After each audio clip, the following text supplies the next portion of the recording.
Jacqueline Buckingham has been described as having never played by anyone else's rules by W Magazine and having embodied the season's audacious mood by the New York Times.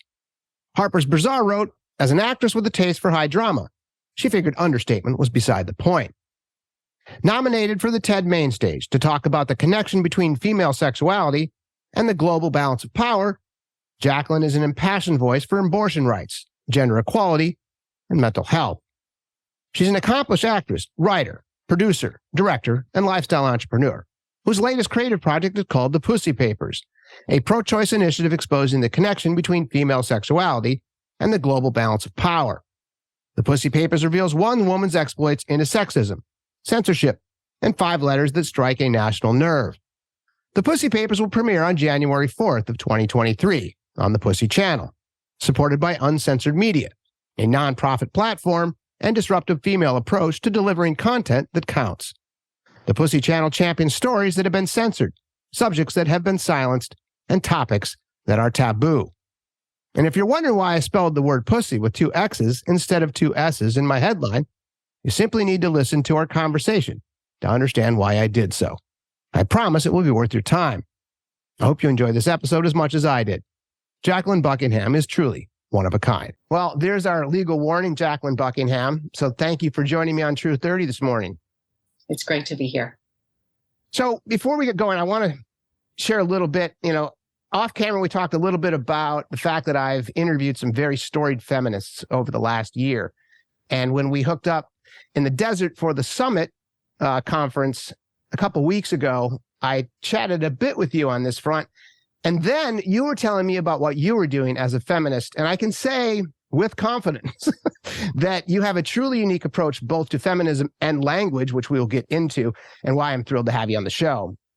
And so you are a bit of an accomplished actor as well. So I need to kind of go through this. The IMDb credits are Sleepless Nights, which came out in 2022, The Box, which will soon be released in January of 2023, Jesus, Mary, and Joseph, The Portrait.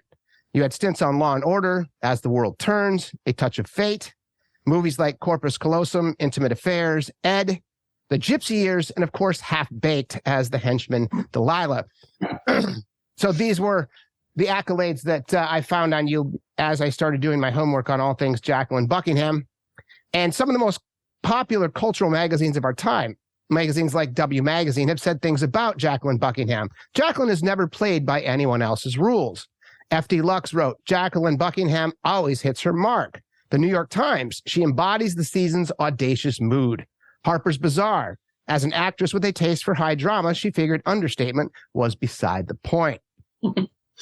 Which were all wonderful accolades, no doubt. And if I can pull this apart.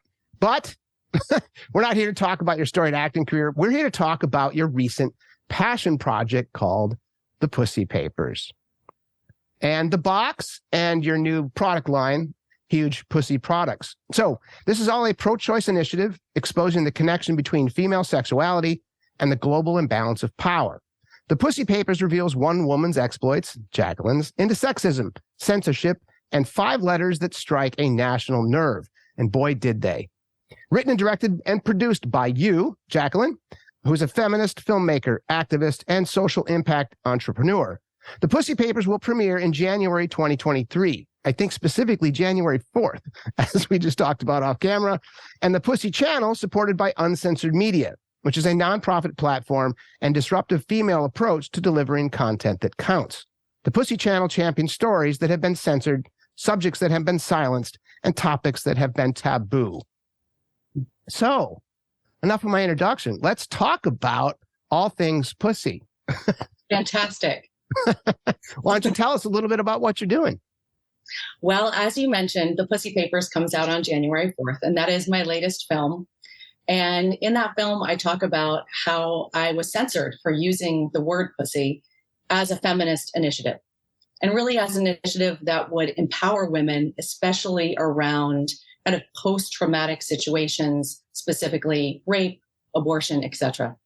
So it, occurred to me, having a son and a daughter, that the world would agree with me if I said to my son, hey, what you have between your legs is associated with courage and strength. But what you have, my daughter, is associated with weakness and shame and vulgarity. And that doesn't seem to make a whole lot of sense. In terms of how I feel about humanity, I love humanity. I just think we're better than that. So I feel like it's kind of an oversight, right? We've just gotten so used to using that word pussy to mean weak. But really, when you think about it, it's kind of damaging. And, growing up in a time where calling someone gay was absolutely not a compliment, it was a put down.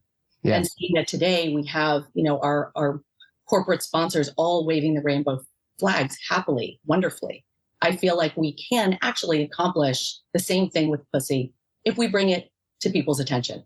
And hence the film, and hence the product line, and hence the initiatives that are really around having more autonomy, starting with just autonomy around how we feel about our own bodies. You also mentioned in the opening of the Pussy Papers that changed the meaning and you changed the world. Yes. That's the idea behind that, correct? Absolutely. Absolutely. I think we take for granted how damaging words can be. Yeah. And that the association has been so insidious around pussy. I take for granted too that people are so uncomfortable with the word, but it's because of that. It's because it really has been villainized. And what the story is in the Pussy Papers is just how deeply that runs. So I didn't expect in a million years that I would create a sketch comedy show for Amazon and then have Amazon come to me and say, oh, sorry, we can't. This is offensive content. And I was like, wait a second. There's no nudity. There's no sex. There's no cursing. There's no violence. There's no drug use. There's none of that. What's obscene? And it was the word pussy that was obscene. So I could use the word pussy in the sketch, but I couldn't call it huge pussy. And the sketch was basically in a world where calling someone a pussy was a compliment rather than a put down. It was basically just a reverse world. So it's a very kind of silly, but easy to get kind of a sketch that was considered offensive content. And that struck me as like, wait, are you kidding? I looked, of course, on Amazon's platform and all sorts of other things were allowed, including my own sketch called Big Balls. That was fine. And there are other sketches, Balls to the Wall, Dick, Good Dick, Dick Night, the Dickumentary, it goes on and on. Jailbait Babysitter was the one that I was like, okay, well, I find that offensive, but that it's all relative. But if Dick and Balls are allowed, then pussy should be allowed too. And I just consider it like, hey, let's not have Dick and Balls being glorified all alone. Let's also glorify pussy. How long did this actually take place? Was this a year and a half ago? This 2 years ago?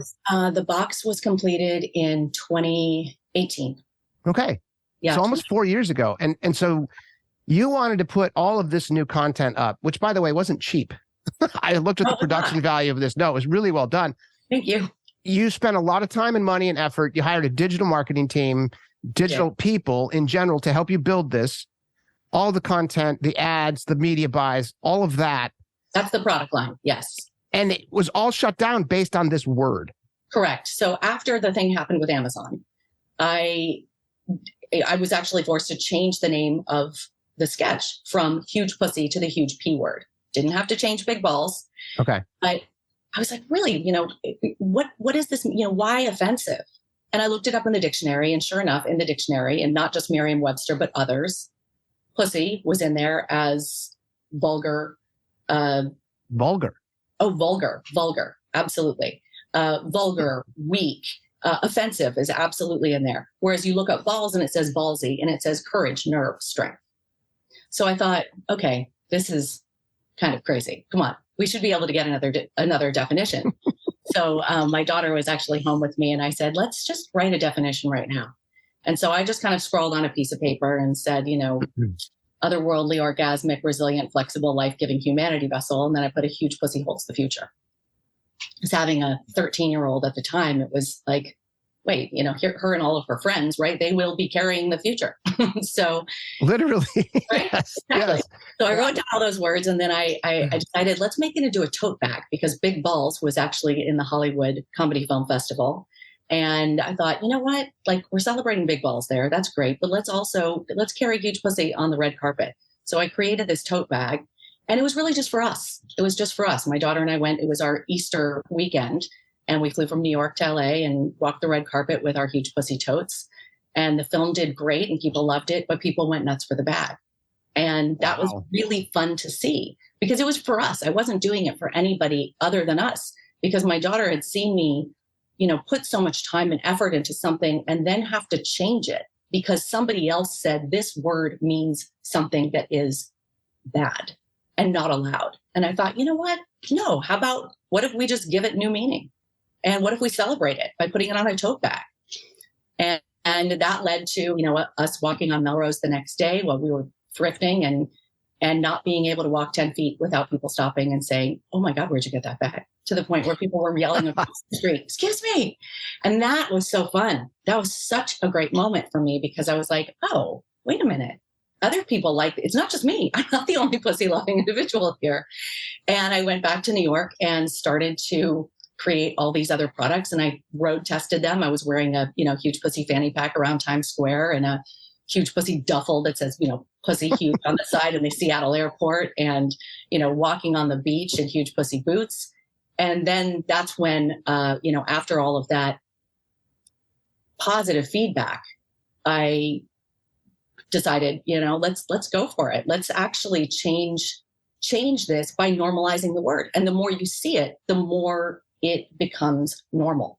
So let's turn, villainization into normalization and get people more comfortable with it. And I thought, you know what? Sure. So let's celebrate pussy in public.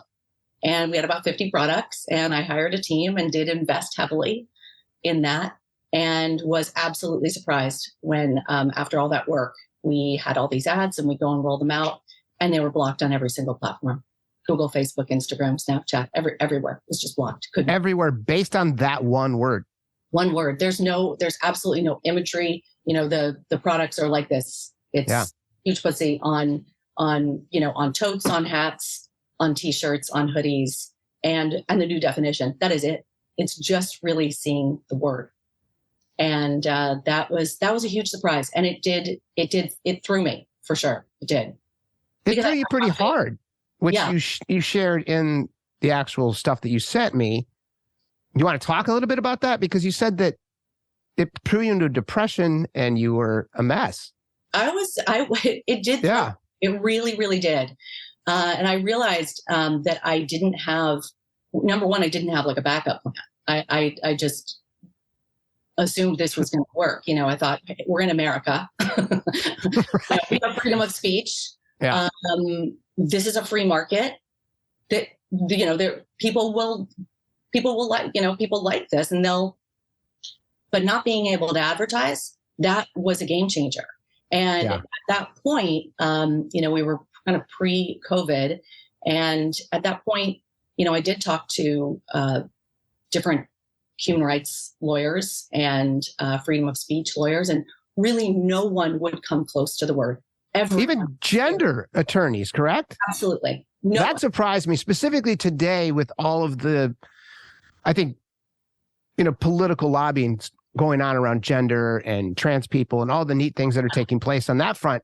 I would assume that a gender attorney would have picked that up and said, hey, we gotta run with this. And by the way, I'm embarrassed that I didn't even look up the definition. I didn't know that it was pejorative by definition in Webster and other dictionaries, that it is so you're when you say it is shared in our culture as a pejorative, it just is. And it just is. It's not just like a double standard in this, the big balls and big dick and all the big dick energy and all the things that we know as a culture that is completely acceptable. Yeah. Your vagina, not just yours, pussy in general, is something that is not allowed on any of the platforms you mentioned. And so what did you do about that censorship? We have no lawyers that would take it on. What was your next step? My next step was I needed to focus on supporting myself and supporting my daughter. And so I needed to move on and put it on a shelf and really, truly, went against all of what I believe in. But being someone who is, responsible for myself and responsible for my daughter, I wasn't in a position to keep in investing. Right. And that was the part I think that was really ultimately so disheartening and did cause that that depression, because what started this whole thing was when I took my daughter out of school for her 5th grade year, and I wrote a global school curriculum and global school tour around Australasia. And what I was writing about at the time, I had just read Half the Sky by Nicholas Kristof and Cheryl Wudunn, which is such a game changer of a book.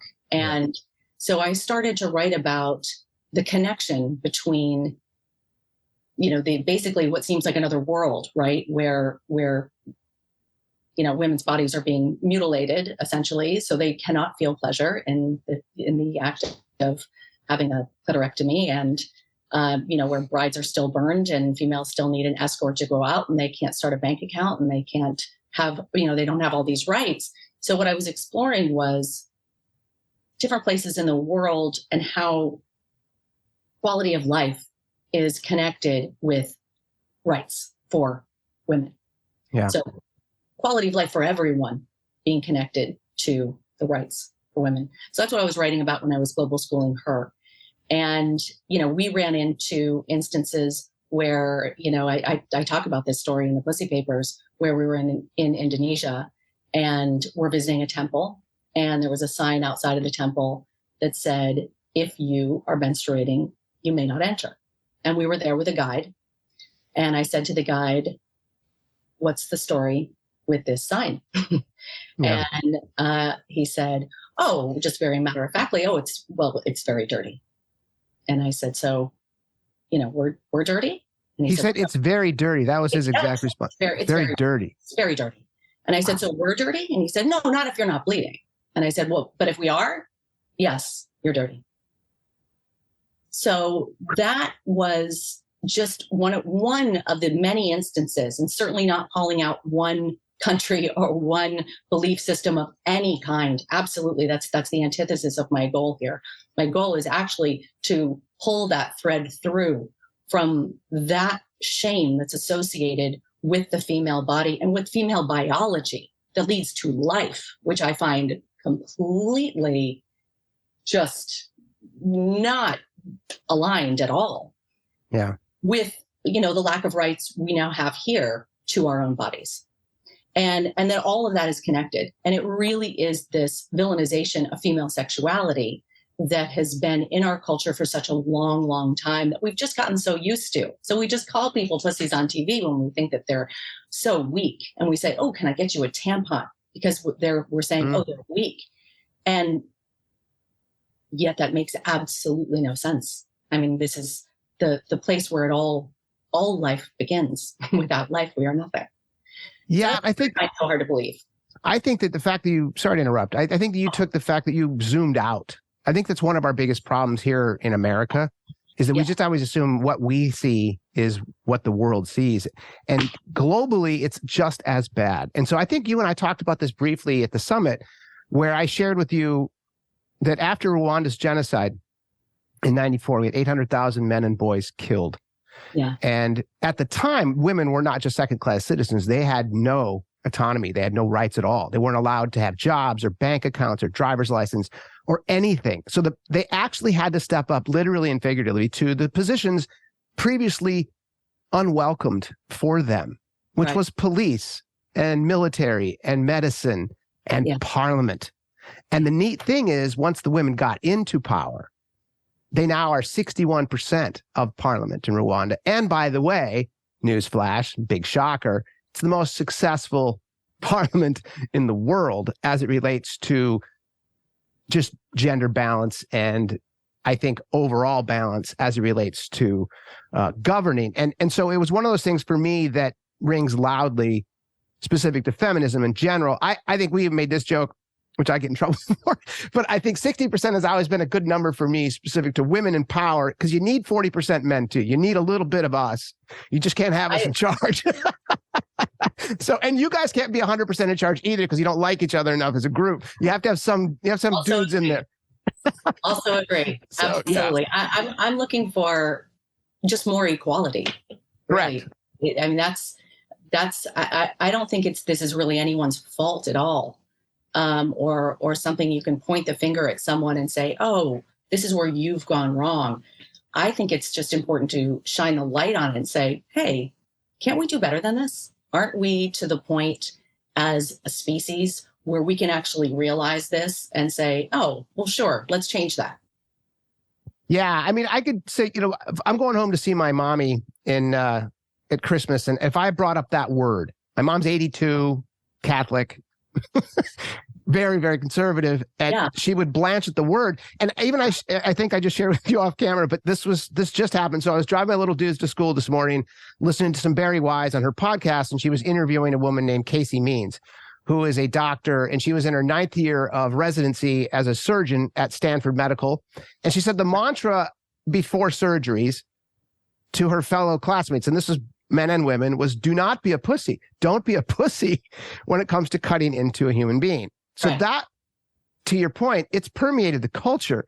Absolutely. And it's been one of those things where it is, don't be a pussy is a pejorative in that sense, including women that were actually surgeons. So that was a weird thing for me to hear. And then on the lighter side of things, there was a recent billboard that I saw in LA from Sarah Silverman, whose new comedy tour is called Grow Some Lips. So she gets her joke.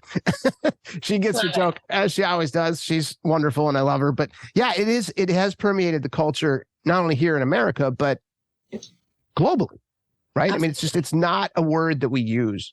No.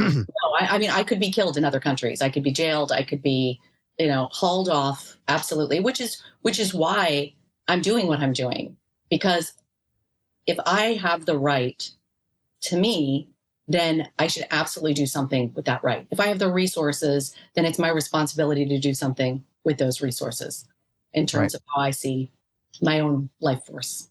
So how are you getting over these major obstacles? Because these are not light. I don't know if I shared this. I wrote a memoir for my boys. It's not something that is hugely public, but it was called Joey Somebody, The Life and Times of a Recovering Douchebag. And it was one of the best covers I've ever seen, by the way. Well, and the cover, that was me on my BMX bike when I was 12. Really Thank you. Pretty epic. And I was not allowed on Amazon to use the word. And they kept sending back things to me and say, you cannot advertise female products. And I'm like, it has nothing to do. It's a slang term about being a jackass. It has nothing to do. So I had a little bit of drama with it, and I wasn't advertising it because I wasn't overly worried about selling a memoir that I wrote for my kids. It wasn't like, and I share that story with you because you put all this effort and money and time into this. How did you get over this? These are not small obstacles, because I know from being in the world of media for 20 years, if you can't advertise and you can't productize and you can't get your message out there, it's a deal breaker. It's a stopper. So what did you do? I mean, I know you were depressed, but then you got pissed. I was a little depressed. And then I thought, you know what? This whole being depressed thing is connected. Yeah. And I've done I've written some it's in my book that's not coming out for a while, but done some research around depression and female body. So depression and rape, depression and abortion, right? Depression and body negativity. They're all connected. Of course they are. And the way I see it is the seeds of shame proliferate in silence. So staying silent is absolutely not the thing that I want, or how I want my kids or grandkids, future grandkids, to say about me, right? To say, well, they wouldn't let her, so she stopped. And so when the thing in Texas happened I guess it was last September, so over a year ago, right? That gave, not only did it get rid of the right for women to have abortions, but it also gave the right to someone's rapist to sue them and then be awarded $10,000 for stopping an abortion, thereby incentivizing rape. That is where I say, no, that doesn't seem right to me. To truly incentivize rape in that way and take all the rights away from a woman who may be the victim of violence or incest, or, my God, just her own choice to do what she wants with her life. That's when I was like, okay, no. Just because this handful of lawyers that I talked to, right, and this and these platforms that may not even know, right? I haven't happily and lovingly sued Jeff Bezos yet. And when I do, it's going to be like really fun and sweet, and in a way that's like, Jeff, let's change this, right? Because clearly, he doesn't know per se right now. Right. He will. he will. Yes. But we're going to be best friends. I already know it. But he doesn't know that balls is allowed and pussy's not necessarily. And I say the issue is algorithmic, and also like a guy named Bob or a lady named Susan, whatever, it doesn't matter. But meaning that my not being allowed to put, to advertise this mug on Amazon is because of an algorithm. Whereas in the case of my not being able to start a company called Huge Pussy Holdings is a guy named Bob. So Delaware, when I had my lawyers, set up my companies, my lawyers, send it off to Delaware, and Delaware says, sorry, you can't have this name. And same thing, except to your point, it wasn't an algorithm, it was a human being named Bob. That was a human being. Could have been Bob, could have been Susan, could have been, who else? But that was the case where I said, okay, well, let's contest it. Contested it. And sure enough, it was blocked again. I did a thorough check just to make sure that I wasn't going to do a name that already existed, like Big Dick Rims and Big Dick. God. There were so many. It's endless, right? I mean, I looked at some of the stuff you said. I think I told you that one. I mean, there were just so many. So I said, okay, well, let's do More Than Big Balls. How about that one? And that one I became the CEO of that day. So there were no problems there. So you have More Than Big Balls was fine from Bob, but Huge Pussy was not. Exactly. And so kind of coming back to what made me go back to this was, I have not exhausted these efforts. And certainly I don't villainize any, particular, I don't villainize really the patriarchy or men at all. I just think this is honestly an oversight. And I really see it as being something that we can actually shift in my lifetime. Sure. And, some people say, oh, wow, that's, you want to change culture. That's really big. Well, you know what? I mean, what else are we doing here? Right. I mean, let's do something that is productive. So I do think it's possible. But the thing that did light the fire under me absolutely was Texas. And as I also tell in my story, that I was a teenager who was pregnant at 16 in Texas. And I was under the best of circumstances, meaning I had the wherewithal and the support to tell my parents. I was deeply, deeply, deeply ashamed. I was, in a place where I was, I believed that it was a sin, that I was a sinner. It was, I took it very, very. Were you brought up religious? I sought it out myself, really. I kind of. Okay, so part of that was the guilt. I grew up Catholic, so that's why I'm wondering. Yeah. It was Methodist, but I took it upon myself to read the Bible and go to Sunday school by myself. I really enjoyed the service portion. I got a lot out of that, and I built houses with United Methodist Army, and so it was a positive experience for me. But then learning in the Bible, like, oh my gosh, I'm a sinner, and that part wasn't fantastic.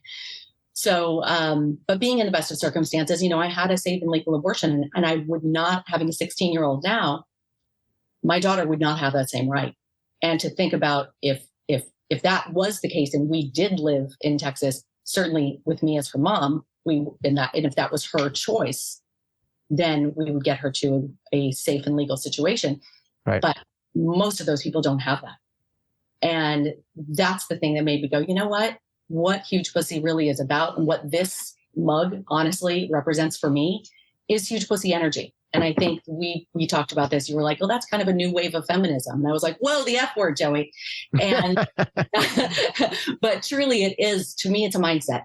And that's that's my other passion. That's the other thing I do in terms of my consulting work and how I work with clients. It's mindset. It's mindset training. I studied neuroscience at Harvard and founded a wellness center. And that's what I'm so dedicated to in terms of my own personal life, is a practice that I live by.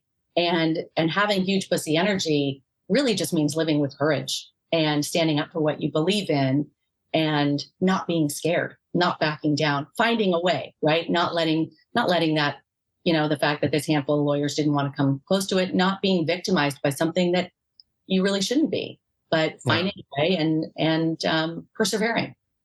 Yeah. And as I shared with you off camera, I had a podcast this week with Julie Smolansky, who's the CEO of Lifeway Foods, and she was the producer of The Hunting Ground, which is a very groundbreaking documentary about violence against women and girls, specifically on college campuses. Yeah. And it really shined a light on some really dark places specific to, I think, what you're talking about, which is systemic gender problems, right? We just see things differently. And part of this, which was, the documentary itself was a big hit, and it was up for Oscars, and it was Lady Gaga wrote a really beautiful song for the documentary, and Julie had yet to come out. She'd come out to her friends that she was raped as a young girl, and they said, hey, we're going to have 50 survivors on stage with Lady Gaga. Do you want to come and represent? And that was her actual coming out, both literally and figuratively, and she did. And she said it changed her life, and it's helped her empower other women. And that's what the documentary really did well. It featured these two young women named Annie Clark and Andrea Pino, and they were both raped, and they were both told by the administrator. One of them actually said this, and I quote, well, Annie, rape is a lot like a football game. So just pretend you're a quarterback and you get to review the film. What would you have changed? And then they asked all these young women questions like, how much did you have to drink? Were you wearing tight clothing? Wow. Did you fight them off? Just terrible things. And I bring all these terrible things up because, and you don't have to talk about this, you don't want to, but in your Pussy Papers, you actually talked about your own rape.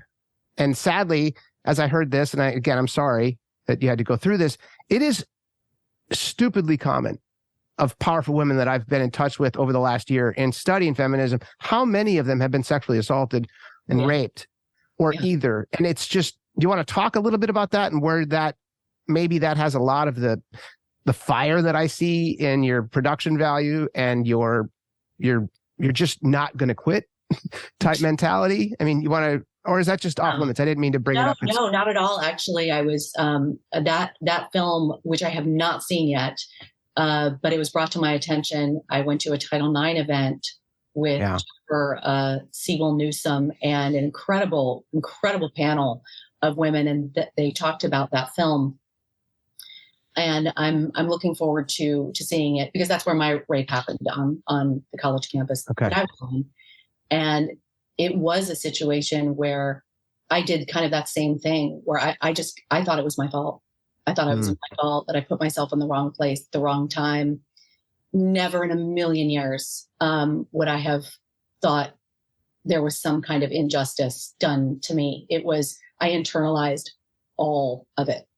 And certainly that factors into the mental health piece.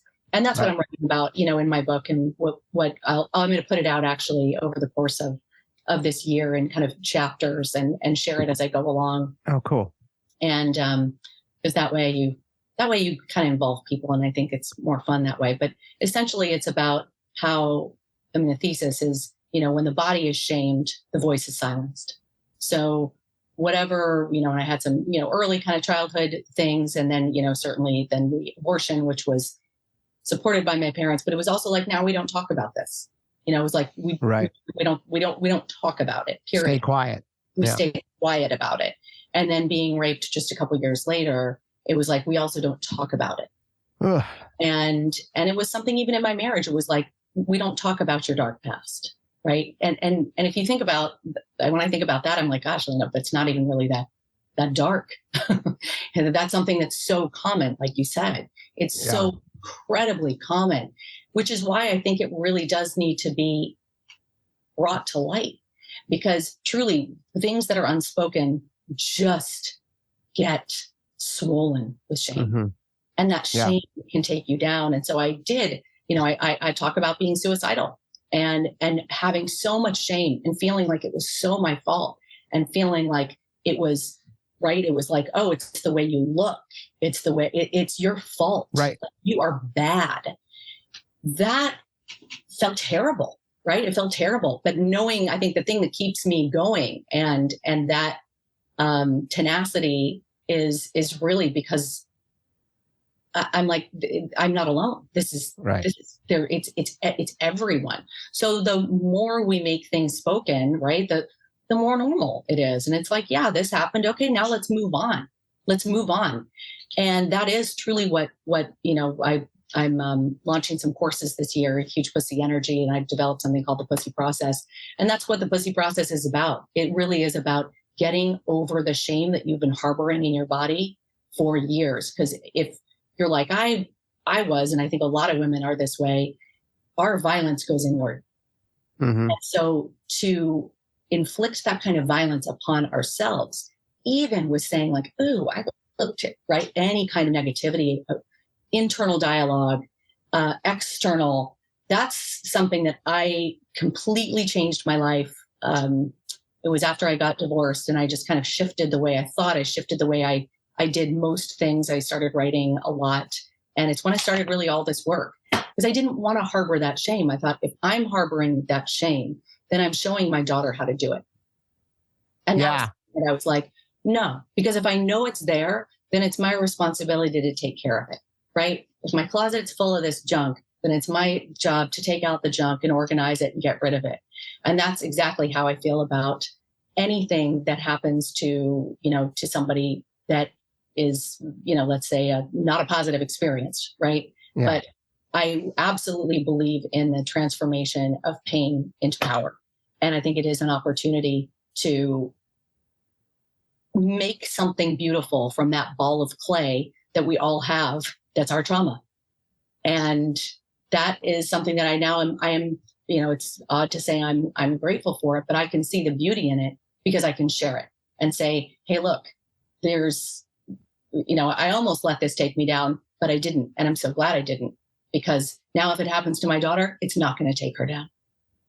Well, that's, yes. And God forbid. Good for you, because that's the same thing. The silver lining of that movie, The Hunting Ground, was these powerful women, and they look to women like you, and young women who are assaulted will look to them. And the neat thing that took place in the movie, and this is where technology itself assisted this healing, was that they built this network of women who had been violated, assaulted, raped, and they were on Zoom meetings, and they were talking, and they were legislating using Title IX as a cudgel, because that's what they needed to do. And they went after the universities that poo-pooed their trauma. And it was beautiful to see, because the power of these young women, it was proof positive, exactly what you just said. Bringing awareness to it was necessary, because if you don't feel alone, you lose the shame. And if you lose the shame, you can actually begin to heal. And a lot of the tragedies around these young women who tried to isolate, they did commit suicide. They couldn't deal with it. Exactly. They felt it was their fault. And that was where the awareness became beautiful. Yeah. As hard as it is to share, because I have never gone through a trauma like that, but it was something that I thought was really neat. And that was, again, where when we chatted, I didn't even know this when we first met. But then as I started to do some homework on you, it seems like many strong women, and a lot of the ones that we talked about off camera, the feminists that I interviewed and talked with, also had been raped or assaulted by men. And so it is very important to get these stories out specific to young women, and how you guys can be a sisterhood, if you will, around this level of nonsense. Not only is the violence bad, but then the reaction now, from society and college campuses. And, one thing that she helped me understand is that there was 400,000 rape kits that had never been looked at in our culture. And she came up with a remedy for this, which was a neat part of our story. But it's that level. And I said, how is that possible? And she said, the reason it's possible, Joey, is because that's where our priorities are as a culture. Exactly. And I was like, holy shit. And it's like, as I shared with you off camera, I had just thought that the patriarchy stuff, and I know you aren't blasting the patriarchy, but the one thing that I hear, that is very in common with most of these discussions I've had with feminism or feminists in general, is that patriarchy is real. It is powerful. And it's not that we're all bad dudes, right? I get that. It's that there has to be a shift. And that's exactly what you're doing with the Pussy Papers, is that you're bringing the term, moving it from the pejorative into the fore, into the light, and saying, hey, this is a good thing. And, even in your sketch comedy that you were nice enough to share with me before it went public, it was funny and it was whimsical. And it really, I think I was at Oscar Wilde that said, if you want to tell someone the truth, make them laugh or they'll kill you.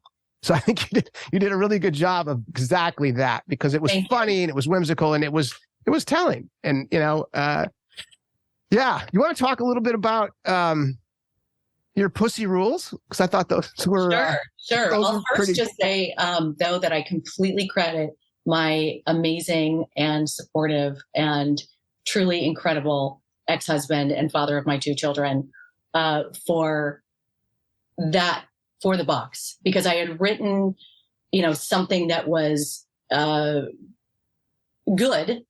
coming from that place of Half the Sky, right? Writing about just the horrors that happen to women around the world. And I came back and we were already divorced, but I said, will you take a look at this? And he was like, look, Jack, this is great writing, but it's so depressing. Could you please make this into a comedy? And I thought, wait, how am I going to make this into a comedy? And well, you did. But I did. And it was so freeing and it was so much fun. Truly some of the, really, really fun nights. And I never would have made it if it weren't for his encouragement. I wouldn't even, truly it is like taking a walk into this brain, which can be a little wild and crazy up there. So he was the only one I showed it to. And then I showed it to my son and they both were so supportive and said, you have to do this. And I'm so glad I did, because it really led to, what's been happening for the subsequent 5 years. So anyway, that's just a good shout out to the ex. That's yeah, because nice. I couldn't have done it. I wouldn't have done it without him. Yeah. Okay. What was your question? I'm so sorry. Well, because you got into in the Pussy Papers, you on stage, again, beautifully produced, you have your pussy rules. And so there's three of them. Yes. Okay. So, the first one is change the meaning of pussy. So that's real simple. Yeah. And that really, really for me was like starting my day with this mug was incredibly life-changing. It may sound really silly, but for somebody who was harboring a lot of shame, right, for sexual, things, right? Yeah. That really shifted. It was different than, let's say, doing a self-help course with Jack Canfield, which was just like, I love myself, I'm great. Right. This was actually looking at this definition and seeing, otherworldly, orgasmic, life-giving, resilient, flexible. That was, it shifted things. It really did. Pussy means power. Pussy means power. Yeah, there you go. Like, that's it. And it did shift the way it brought to light a lot of things that you feel less entitled to as a woman. Like, oh no, I should be quiet. I should be lovely. Right. I shouldn't make waves. I should be obedient. I should write all of those things. And then you start to kind of get into this place where you're like, wait, no, absolutely not. Like maybe I deserve to be here as much as this guy. Yeah. So that's number one. The second one is celebrate pussy in public. Celebrate pussy in public. Yes, most definitely, because I do really believe that the more we see it, and I was the woman until, last year I was living in Santa Barbara, which is kind of a small town. And so I was the lady that certainly people knew of because I was walking into Lazy Acres grocery store wearing my, not just my fanny pack, which literally was attached to my body for 2 years, but also had my tote for my groceries and also was pretty much wearing my hat. Like, I was trying out all my merch. So I was like the pussy lady. Because I've been to that neighborhood. That couldn't have been great in every circumstance, right? I mean, that's a pretty conservative, wealthy to do. Oh my God. Yeah. I knew no one when I moved there. I knew no one. And I got lucky enough to meet this really wonderful woman who then invited me to join her ladies hiking group. And these women are incredible friends and just blessed, awesome people. Cool. But truly, it was like, which of these things doesn't belong? It was absolutely this lady. And I know that some of them were just kind of like, wait a minute, what does she do? Like, we like her. Like, she seems nice, but Right. what the hell? Like, But what's that? Yeah. And it was one of those things that they got kind of past it. It was like we didn't really even talk about it. It was just kind of one of those things that the friendship overshadowed everything else. But certainly it was, it was different than being like in Los Angeles, for sure. Yeah. Yeah, I would imagine. Because I saw you before I was introduced to you by our friend from Google, but I saw your bag and I saw your tote and I saw, I don't know if it was just you. I don't know if you handed out other merch, but I did see it. It was just me with a tote. Yeah. And that was like, okay, I got to talk to that woman from that point. And fortunately, someone else actually introduced us because he recognized that I wanted to report on feminism. And he said, you got to talk to this woman because she is the new modern day feminist extraordinaire. And I was like, all right, Kapal, that's perfect. Let's set up the introduction. Yes. Yes. Okay. Rule number 3, though, is connect with pussy. So exchange the definition, celebrate pussy in public. The third one is connect with pussy. And that is really meaning, connect with your own in whatever way that's appropriate for you. I won't get into a whole thing of how I teach in the pussy process, but it does have to do with being intimate with oneself. Okay. Which I'm a big proponent of. So I think sexual health is something we don't talk about nearly enough. It's very interconnected with mental health. And I teach in the pussy process safe, healthy, appropriate ways that are for you in whatever place you're in. People have different, places where they are in relationship to their pussies. And that just means, you can connect with pussy in thanking the one from which you have. So. Yes. Well, and also I think you must be calling your mother and saying, thanks, Mom. Well, the allegory there is also, to your point, to balance, the relationship between men's sexuality and women's sexuality. And I grew up with a father who was a sexist, misogynist, racist. He was a complete jackass. And he loved and celebrated my, I don't know what you want to call it, but my being a fan of women. I had a lot of girlfriends. And I slept around a lot because I was insecure, which most men who sleep around are really insecure. Yeah. I was one of them. And it's one of those things where you as a group have not had that same luxury. It's not okay to be, or encouragement. It's not okay to be promiscuous and not even enjoy casual sex, which is silly, right? It's whether or not, again, I'm a recovering Catholic, so I was told you can't ever have sex before marriage. And I just kind of thought that was ludicrous on so many fronts. But the idea there was that I wasn't punished for it by society. I was punished by my church, which I didn't belong to anymore. So it didn't really matter. But I think what you're doing there, specifically with connecting with yourself, is to be okay with sexuality and how much fun sex is. And specifically, if it's done right and responsibly and you're not, putting yourself in harm's way and all those things, I think that's a really big piece of it. Yeah. Huge piece of it. Even just the fantasizing, that's a huge piece of it. Even allowing and encouraging someone to just have the fantasy, that's a huge step. So many of us just cut ourselves up completely. And I don't think that does anybody any good at all. It's so much more fun for whatever partners you're with when you've got a relationship with your pussy. Yes. Yeah. Well, yeah, we understand our penis. All dudes, we understand it. And when we've been playing with it since it grew, right? That's just every dude, just wait. Hey, what's that? Whoa, hey, that feels pretty good. I think I'll do that every day for the rest of my life. Exactly. So yeah. I absolutely fantasize about the world where we have all sorts of kind of, pussy monuments. That will be a sweet moment. It will. I mean, Seinfeld did its best to try to equalize this. I don't know if you remember that, where George got caught masturbating by his mother and he came into the diner and he's like, all right, I'm never doing that again. And it's like, what do you mean you're never doing what again? I'm never doing that again. And they're like, no. Yes. And then they had the contest, pinky swear. And the funny part about that was where Kramer, she said, well, we shave too. And he's like, not every day. Right.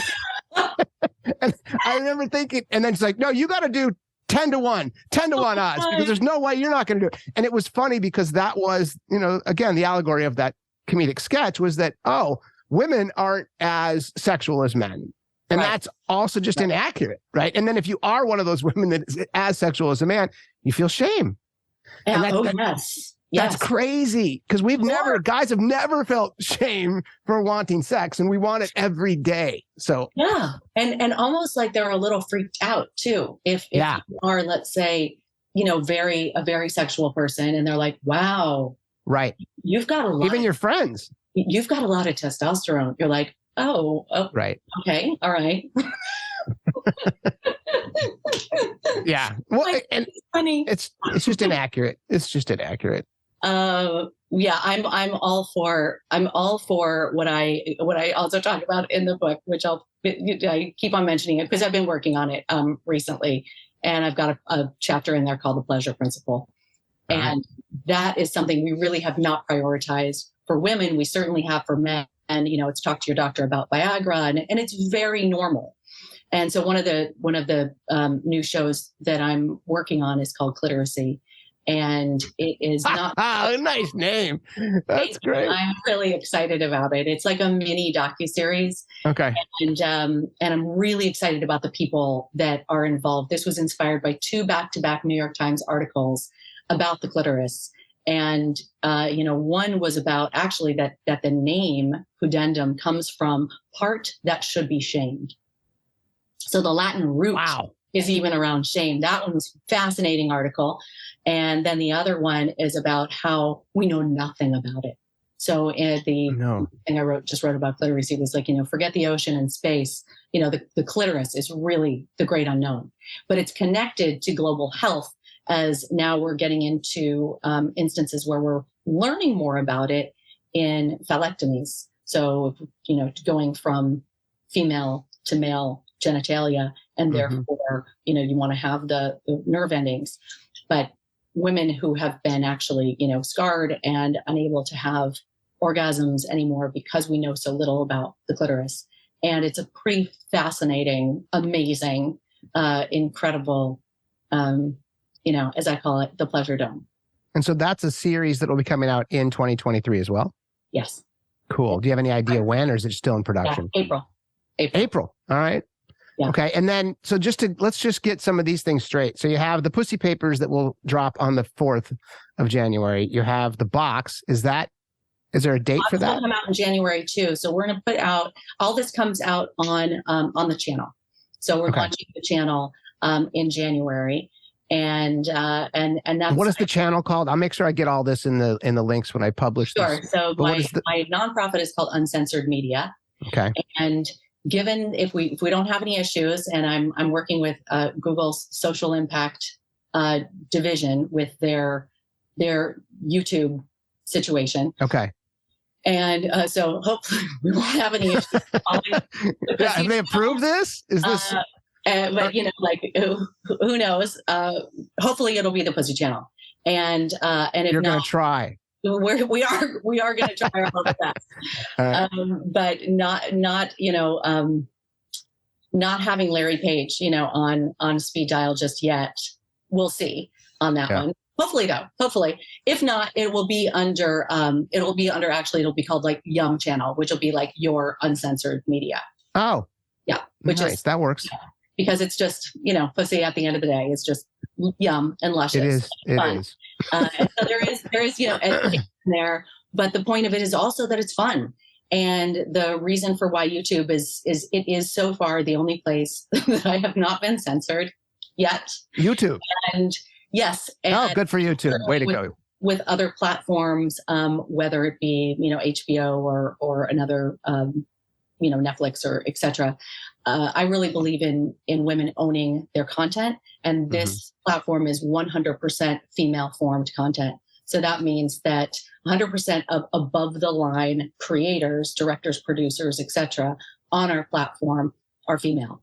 So basically, it's like women are forming this content. It's and it's also one where we're crowdsourcing. So we're actually getting some curated issue-based pieces, whether it's about, abortion rights, it could be about rape, it could be about a number of different issues, and we're going to be putting those out monthly, but those will come from kind of, it's a global quilt of an approach to film, which kind of takes the elitism out of it, because, film is kind of an elitist medium as well. So the point really is to bring more female voice to media. And that feels like a lot of fun. I'm excited. It's not just my stuff. It's connecting with female filmmakers globally who have been censored, and ones we've never heard of because they have not had the opportunity to bring their stuff to the table.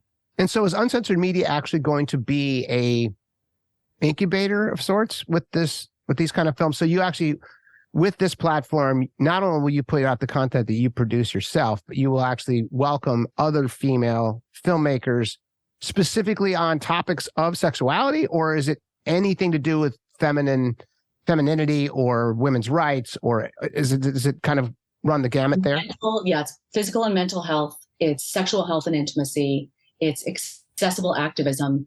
It is also financial autonomy. So, and body positivity and gender rights and language. So that's kind of the whole universe. So it does have a big span, but that'll be a lot of fun to see. And I love actually doing it on YouTube. I'm so glad that YouTube is doing this whole social impact initiative, but that way we get to engage with our audience and see what it is that they want more of, because the whole point is not to have just this one white lady, right? No, absolutely not. It really is about underrepresented voices. So what gives me a lot of joy is to be able to create a platform where other people can come to the table, and then through sponsorship and et cetera, we'll be able to cover our operating costs. Oh, that's fantastic. We should talk off camera a little bit, because I mentioned Julie Bindel in our previous conversations, and you've done some homework on her since then. There are other filmmakers out there that have been banned. Yes. And exactly. that we could put you in touch with. I think that might be good for this network, because obviously the more light that is shined on these dark places, the awareness, as we talked about earlier in the chat here, is necessary. We need those types of things to come out without shame, with, banter, with people coming up and talking. Exactly. Yeah. I don't want it to be, it wouldn't ever be a place that would be making people feel badly about who they are. Right. It has to be balanced with what's fun and celebratory. And I think I mentioned to you that, we're giving away Huge Pussy Awards, and then we'll all go to men. And My Pussy podcast will be a part of this too, because YouTube is a platform where, content comes out, every couple days. So we will be putting content out at first in kind of Q1, 2 times a week, and then we'll increase to 3 in Q2. But that's, made possible by the other filmmakers out there. And cool. And also by doing, these kind of snackable, bite-sized types of entertainment that draw you in. I mean, that's the whole point, right? Draw you in. Yeah. So you want to know more, and you want to watch the next episode of Cliteracy. Yes. Well, let me ask you this. Yeah. Go ahead. Well, and you want to see who's going to get the Huge Pussy Award for next week, because that to me is so fun. So anyone who's really working on uncensoring, so only men will get the Huge Pussy Awards. Okay. And so, Joey, just don't be surprised when you get the knock at your door and the congratulations, you're getting the Huge Pussy Award, because anyone who's really giving these amazing feminists Julie and all these other phenomenal women that you have interviewed, and really it's been awesome listening to your podcast. Oh, thanks. Gets a Huge Pussy Award in my book, and right now it is completely my book, so you're getting one. Next conference I see you at, I will be toting my merch then. Well, you'll see that it is kind of a special thing. You'll be part of a very, very select club that awesome. You'll be the only one to have this exact thing. So even better. I like feeling special. Right? You'll be like the unicorn, the male unicorn. There we go. That's fantastic. And all of that, again, I'm sorry, is this April? Is this all comes out, or when is this? Yeah. So the content will be released from January 4th going forward through the year. All the way out. Got it. And so we've got, the different pieces, right? The podcast will be coming out. We'll have, the box will come out. The box is 11 different sketches. So season 1 is 11 sketches, and then we'll go into production on season 2 in the summer, and then that will come out. So we've got, mainly our mini doc, the podcast. We've got the comedy. We have the content from other female filmmakers, and, That's awesome. and we've got our kind of global quilt films that'll come out once. Have you named the podcast? The Pussy Podcast. It is the Pussy Podcast, and is that going to work? Is that going to work? It should work. It should work. It really should. What should? We know that. Will it be censored? I mean, thank goodness I really have an amazing advisory board. And I'm so grateful for that advisory board because, like our friend that introduced us, yes, who's at Google, and my goal really is to be able, to change that policy. Where clearly I understand what the concern is. The concern is that it's pornography, and that gets into a whole other conversation. But clearly, this does not violate any kind of, there's nudity, there's sex, this is very above board. Right. Well, it's actually doing good things. It's exactly what. And that's the point. That's why I want to name it the Pussy Podcast, because I do want to change the association of that word. Now, if I have to change it, so be it. I'm not going to then cross my arms and go pout in a corner. But no, it doesn't. In your history, it doesn't look like that's going to work. So I'll do what I have to do. But yes, you will. Well, I asked too because as I shared with you off camera, I'm going to publish this the same day you want me to with your launch, and I'm going to call it the Pussy Papers with Jacqueline Buckingham. Yes. My question then: will it be published on Apple? Will it be published? YouTube is where I publish my stuff. I don't even know if it'll work. Well, that's a solid point. So let's try that. Here's what I do know. Yeah. We could be on this saying pussy the entire time. The whole time, as long as it's on the title. Yes. And so you may have to change that title. Yeah. That's what I was just wondering. Title. And, call it whatever you want, really. Yeah. We'll figure out a cool title, but that's what I was wondering. I don't think it'll work. Don't call it the cunt countdown, because that probably won't work either. Well, that's another funny thing. That is another word that is not at all, because it's funny when you watch, I don't know if you watch Ricky Gervais at all, but one of my favorite comedians. Yeah. And he came out during Supernature, and it was his first, 30 seconds on camera. Yeah. And they're all cheering, and he's like, "Oh, thank you. It's enough. That's enough. Shut up, you cunts." It's just, and it's one of those great comebacks from a Brit, because you could never ever say that in America. Exactly. It's just not allowed. Jim Jeffries does the same thing. He's an Australian who uses the word all the time, just laced throughout his comedy sketch.